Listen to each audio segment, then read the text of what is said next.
आता इथं मी अस्तरचं पीस घेतलेलं आहे आणि इथं अस्तर कटिंग केलेली आहे. आता ही ह्याच्यावरती ठेवून आपल्याला ह्या पीसाची कटिंग करून घ्यायची आहे.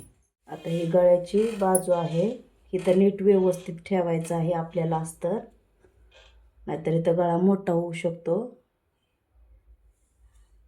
तर व्यवस्थित ठेवून आपल्याला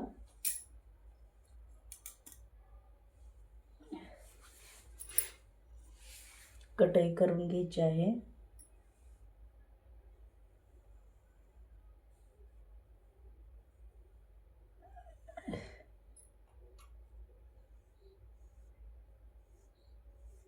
असं याला आखून घ्यायचं आहे चॉकने,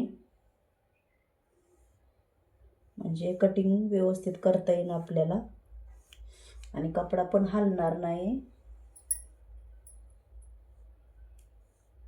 आपली कटिंग व्यवस्थित असेल तर ब्लाऊज परफेक्ट बसेल.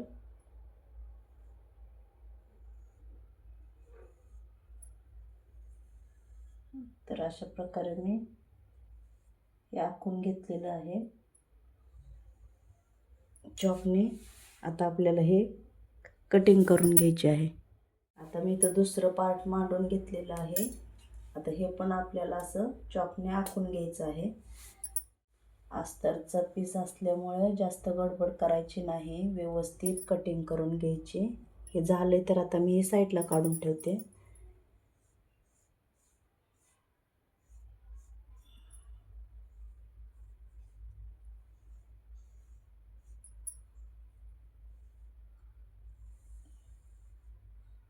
असं आपल्याला सगळे पार्ट ठेवून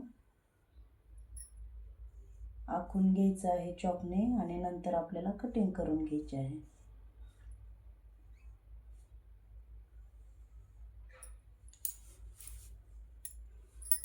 मी इथं बाहेरचं पार्ट ठेवलेलं आहे, याच्यावरती काहीतरी ठेवायचं, मग हलणार नाही.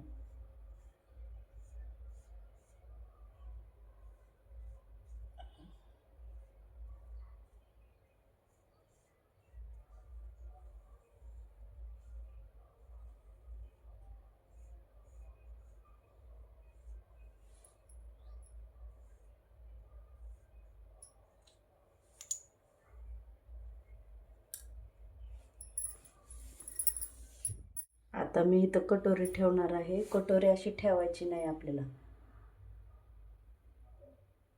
असे ह्या साईडला जिथं कपडा असा ओढला जातोय त्या साईडला असं ठेवायचं आहे. असं तिरकस ठेवणार आहे मी. हे तुम्ही बघू शकता, मी असं ठेवलेलं आहे. असं कटोरीचं पार्ट ठेवून कट केल्याने फिनिशिंग चांगली येते.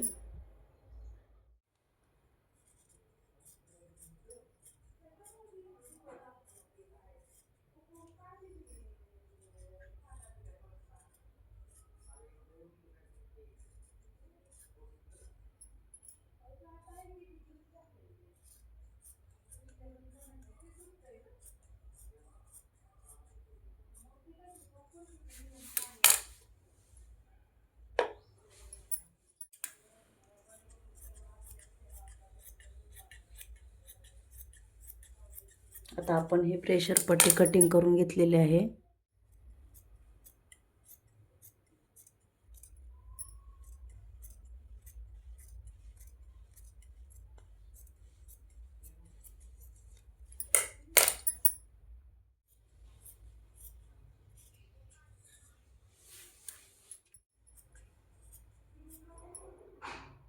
आपली कटिंग करून झालेली आहे.